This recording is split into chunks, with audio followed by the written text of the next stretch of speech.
Hello বন্ধুরা, দেবাশিস দাস আপনাদের host. আপনাদের স্বাগত জানাই সান্দাকপুর সেকেন্ড পার্টে। আমরা ফার্স্ট পার্টে দেখিয়েছিলাম এনজিপি থেকে মিরিক লেকের যাত্রা এবং মিরিক লেকের দৃশ্য। আজকে আমরা সেকেন্ড পার্টে আপনাদের দেখাবো মিরিক লেক থেকে গোপালধারা টি স্টেটের যাত্রাপথ, গোপালধারা টি স্টেট এবং সীমানা ভিউ পয়েন্ট, এবং সীমানা ভিউ পয়েন্ট থেকে আমরা যাব মানেভঞ্জন। এখন আমরা বেরিয়ে পড়েছি গোপালধারা টি স্টেটের উদ্দেশ্যে। বন্ধুরা, আমরা গোপালধারা টি স্টেটে যাওয়ার আগে মিরিক লেকে লাঞ্চ সেরে নিয়েছি। ঘড়িতে এখন বাজে 2:30। এখান থেকে গোপালধারা টি স্টেট যেতে আপনাদের সময় লাগবে 20 মিনিটের মতো। কিছুক্ষণের মধ্যেই আমরা গোপালধারা টি স্টেটে পৌঁছে যাব। আপনাদের যাত্রাপথে বলে দিই, আমরা অন্যান্য ভিডিওর মতো শুধুমাত্র খাওয়ানো ওপর জোর দিই না। যেহেতু আমরা ঘুরের উদ্দেশ্যে রওনা হয়েছি, তাই আপনাদের রাস্তার সৌন্দর্য আপনাদের কাছে আপনারা তুলে ধরছি। অন্যান্য ভিডিওয়ে খাওয়াটা মুখ্য থাকে, ঘোরাটা মুখ্য নয়, কিন্তু আমাদের কাছে ঘোরাটা খুবই গুরুত্বপূর্ণ। জীবনে হয়তো একবার কি দুবার সুযোগ আসবে যখন আপনারা একই জায়গায় ঘুরতে পারবেন। খুব কম করে হলেও একবার আপনারা এই রাস্তায় আসতে পারবেন। তো আমরা চাইছি আপনাদের রাস্তা দেখানোর। এখন আমরা গোপালধারা টি স্টেটে পৌঁছে গেছি। গোপালধারা টি স্টেট একটি ছোট্ট টি গার্ডেন, আর এখানে এসেই প্রথম আমরা কাঞ্চনদার সঙ্গে দেখা পাই। যদিও বা কাঞ্চনদা অর্থাৎ কাঞ্চনজঙ্ঘা আমরা পার্টলি দেখতে পেয়েছিলাম গোপালধারা টি স্টেট থেকে, কিন্তু খুব সুন্দর চারিদিকের ভিউ, পাইন গাছের জঙ্গল এবং ছোট একটা অর্কিড হাউস আছে যেখানে আপনারা ঘুরে নিতে পারেন। এটা গোপালধারা টি স্টেট। টি গার্ডেন পাশেই আছে। যেহেতু খানিকটা উঠতে হয় চড়াই দিয়ে, সেহেতু আমরা ক্যামেরাবন্দি করতে পারিনি টি স্টেট, কিন্তু টি স্টেটের আশেপাশের ভিউ আপনাদের দেখাচ্ছি। আপনারা চাইলে এখানে একটা শর্ট ব্রেকও টি ব্রেক নিতে পারেন। এখন ঘড়িতে 3টে বাজে প্রায়।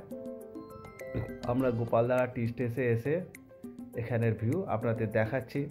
খুব সুন্দর টি স্টেট, চারিদিকে পাইন গাছের জঙ্গল, ছোট ছোট রাস্তা, পাহাড়ি গ্রামের যে সৌন্দর্য আপনারা এখানে অবশ্যই দেখতে পারেন।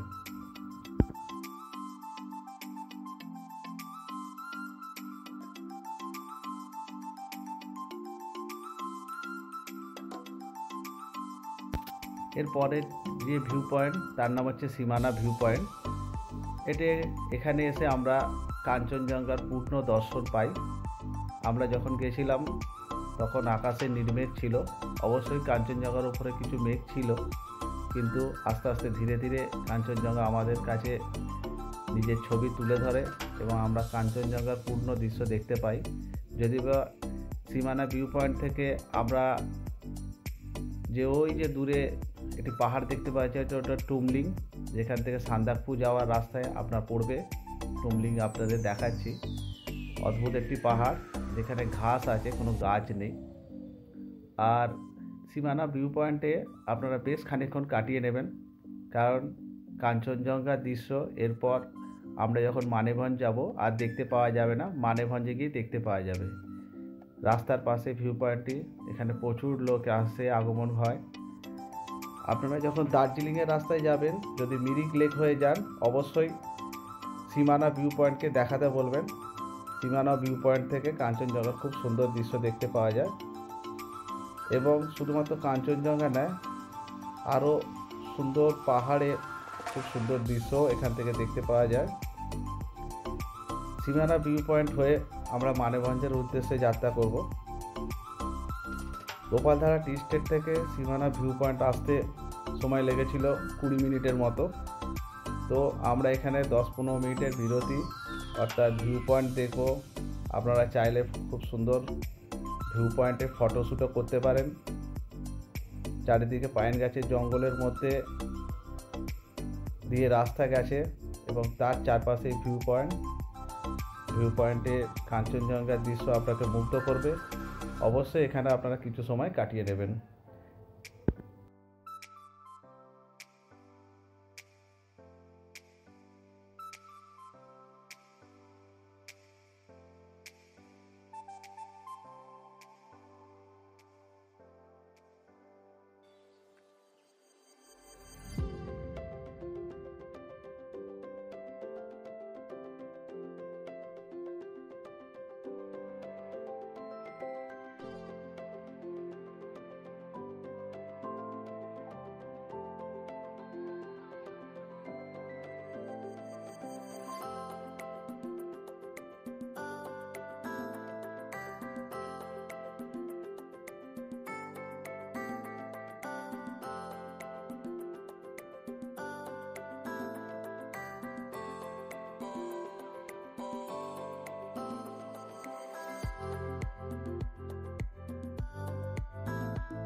শিবেরা ভিউ পয়েন্টের থেকে আমরা যাত্রা করলাম মানেভঞ্জের উদ্দেশ্যে। মানেভঞ্জ এখান থেকে একটা শর্ট রুটের মধ্যে দিয়ে যায়, 10 মিনিট সময় লাগে। মানেভঞ্জে একটা ছোট্ট কসবা বা একটা ছোট্ট পল্লীগ্রাম বলতে পারেন, যেখানে বেশ কুটিগত হোটেল, হোমস্টে, হোটেল নেই হোমস্টেই বলা যায়, হোমস্টে এবং থাকার রেস্ট হাউস আছে। শিবেরা ভিউ পয়েন্টের পরে আপনি যখন গোপালধারা টি স্টেটে আসবেন, গোপালধারা টি স্টেট যখন আপনারা মানেভঞ্জে আসবেন, মানেভঞ্জকে আপনারা সান্দাকপুর বেস ক্যাম্পও বলতে পারেন। আপনারা এখান থেকেই পারমিট সংগ্রহ করে তবে মানেভঞ্জের উদ্দেশ্যে যাত্রা করবেন। আমরা মানেভঞ্জে একটা হোমস্টে, গোয়েল হোমস্টেতে ছিলাম, তার কন্ট্যাক্ট নাম্বার আমরা কমেন্ট বক্সেও দিয়ে দেব এবং ভিডিও চলাকালীন তার ফটোও আমরা দিয়ে দেব। আপনারা চাইলে সেখান থেকে আপনাদের ঘর বুক করতে পারেন।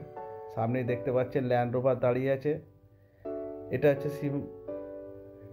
মানেভঞ্জের একটা খুব সুন্দর চিত্র আপনাদের কাছে ধরে ধরার চেষ্টা করলাম। একটা ছোট্ট সিটির মতো, কিন্তু খানিকটা দূর গিয়ে ওটা শেষ হয়ে যায়।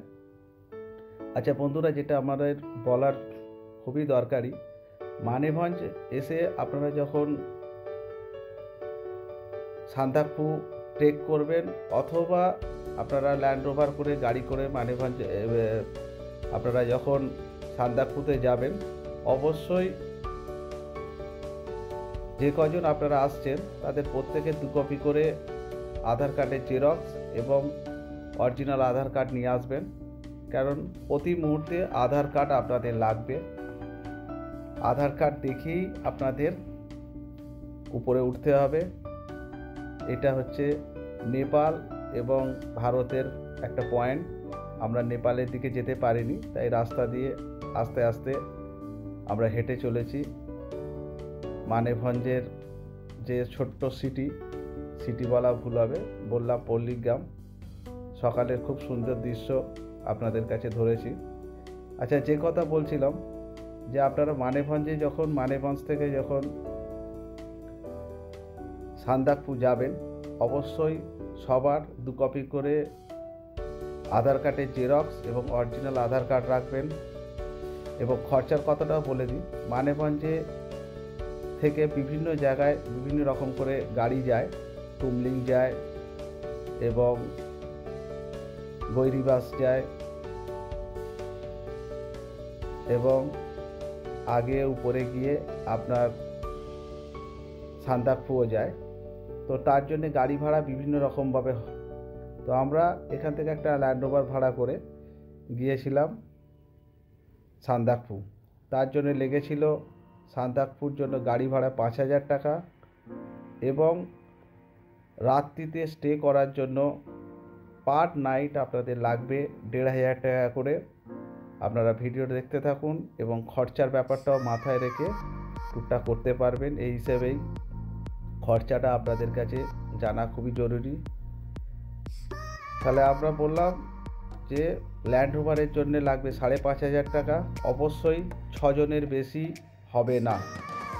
6 পার্সনের জন্য 5,500 টাকা প্লাস 1,500 টাকা পার নাইট স্টে করার জন্য। আপনি যতদিন স্টে করবেন, যটা নাইট স্টে করবেন, 1,500 টাকা ইন্টু যতগুলো নাইটের পয়সা আপনাকে দিতে হবে। এছাড়া এক্সট্রা খরচা হিসেবে আপনাকে দিতে হবে, আপনি যাবেন সিঙ্গনীলা ন্যাশনাল পার্কের মধ্যে দিয়ে, তার পারমিট করাতে হবে এবং পারমিটের জন্য লাগবে পার পার্সন হিসাবে 200 টাকা করে। পার পার্সন করে সিঙ্গনীলার জন্য লাগবে আপনাদের 200 টাকা করে। এবং যখন সান্দাকফু যাবে, সান্দাকফু যাওয়ার সময় নেপালের বর্ডারের মধ্যে দিয়ে যেতে হয়। এই দেখুন, আমরা এখন দেখতে পাচ্ছি মানেভঞ্জ থেকে কাঞ্চনজঙ্ঘা। মানেভঞ্জের রাস্তা দিয়ে খানিকটা উপরে উঠলেই, বেশ খানিকটা 1-1.5 কিলোমিটারের মতো যদি আপনারা উপরে উঠতে পারেন, তাহলে মানেভঞ্জ থেকেও কাঞ্চনজঙ্ঘা দেখতে পারেন। আমি ভোরবেলা উঠে মানেভঞ্জে গিয়েছিলাম। মানেভঞ্জ থেকে মানেভঞ্জের সিটি ছাড়িয়ে, বেস ক্যাম্প ছাড়িয়ে আমার খানিকটা বেশ উপরে উঠেছিলাম। সেখান থেকে কাঞ্চনজঙ্ঘা পার্টলি দৃশ্য আমরা দেখতে পাই। দেখতেই পাচ্ছেন সকালবেলার রোদ্দুর মানেভঞ্জে এসে পৌঁছেছে। স্বর্ণামুখ কাঞ্চনজঙ্ঘা, খুব সুন্দর দৃশ্য। অবশ্যই আপনাকে খানিকটা হেঁটে উঠতে হবে। আচ্ছা বন্ধুরা, আমরা একটা জিনিস ফেলে রেখে এলাম, যেটা বলছিলাম যে মানেভঞ্জে থেকে খরচা কত। তাহলে বললাম যে ল্যান্ড রোভারের জন্য 5,500 টাকা, পার নাইট স্টে করার জন্য ড্রাইভারকে দিতে হবে। এই গোয়েল হোমস্টে যেখানে আমরা ছিলাম তার নাম্বার দিয়ে দিয়েছি এবং মানেভঞ্জের নিচের দিকে একটা মাঠ আছে, সেই মাঠের ফটো আপনাকে কাছে তুলে ধরছি, যেখানে খুব সুন্দর চারদিকের দৃশ্য আপনি দেখতে পারেন পুরো মানেভঞ্জটাকে।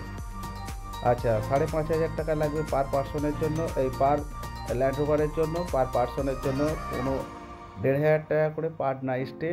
এছাড়া এক্সট্রা করে লাগবে 200 টাকা সিঙ্গনীলা ন্যাশনাল পার্কের পারমিট এবং 50 টাকা নেপালের, আপনাদের নেপালে এন্ট্রি করার জন্য পার পার্সন 50 টাকা দিতে হবে। ওই হিসেবে আপনারা সাজিয়ে নেবেন।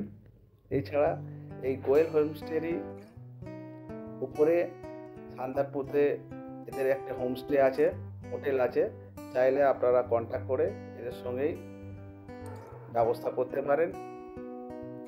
আমরা কন্ট্যাক্ট নাম্বার আমরা কমেন্ট বক্সে দিয়ে দেবো, নাম্বার দিয়ে দেবো। অবশ্যই আপনারা এনজয় করুন ভিডিও আজকে এখানেই। এবং আপনাদের কাছে রিকোয়েস্ট যে ভিডিওটা এনজয় করার সঙ্গে সঙ্গে বেল আইকন টিপে দেবেন এবং সাবস্ক্রাইব করতে ভুলবেন না। Thank you.